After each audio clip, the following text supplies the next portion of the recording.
Well, to tell us more about what's been making headlines in finance and economic news this week, we're joined now by Suzanne Haddan, who is the Managing Director at BFG Financial Services. Good morning, Suzanne. Thanks for joining us.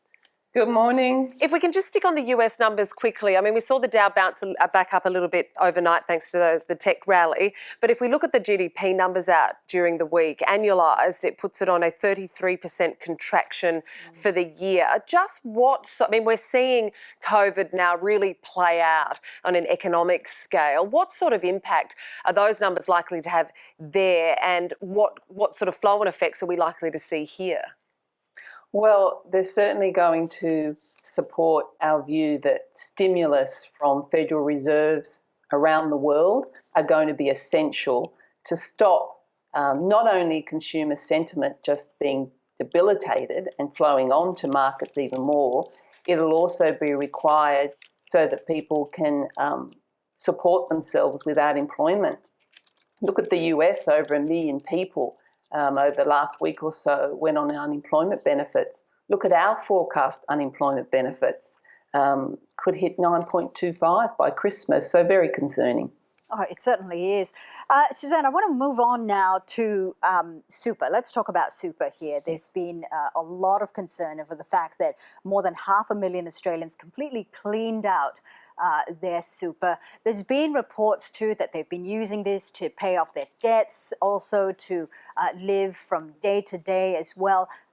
I wonder, though, if I put myself in one of those people's shoes, I wonder if it's better to pay down my debts, my mortgage now, rather than later, and be able to build up my super much later on. Is that a good strategy? I think the point is that if you need to access your superannuation for meeting your repayments for day-to-day living, that's quite valid.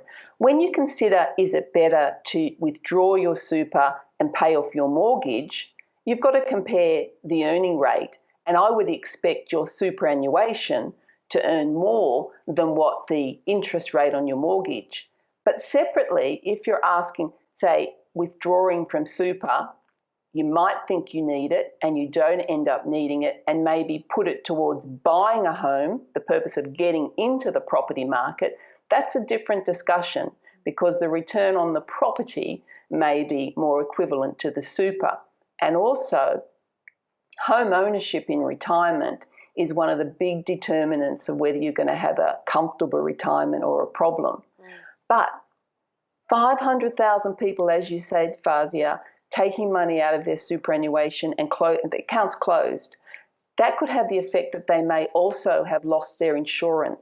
And I think it's very important that people understand the repercussions of some of those actions, not just the obvious one of having less money in retirement. You now may not be covered for income protection, for total permanent disability, and protecting your family should you have death insurance as well.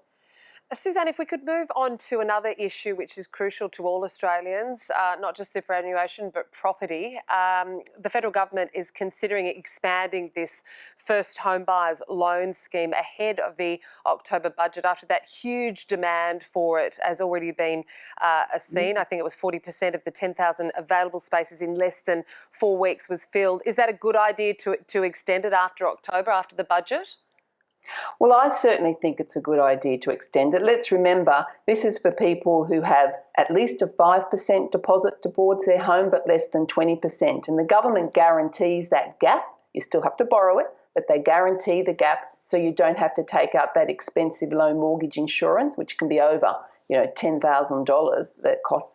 But also for first home buyers, this is showing the opportunities for them to enter the market have grown with the extensive support we're seeing around different states. For example, New South Wales, you get over $30,000 of support depending on what you buy, plus the home builder from the federal government, which is the $25,000 support. These are all significant initiatives.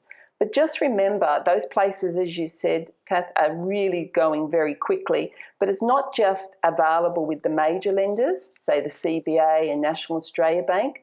You can also access and reserve a place through 25 small lenders. So it's worth going to the website to see where those spots might be available and look a little bit broader than just the main players in the market. Some great tips there, Suzanne. Many thanks for joining us. My pleasure. Thank you.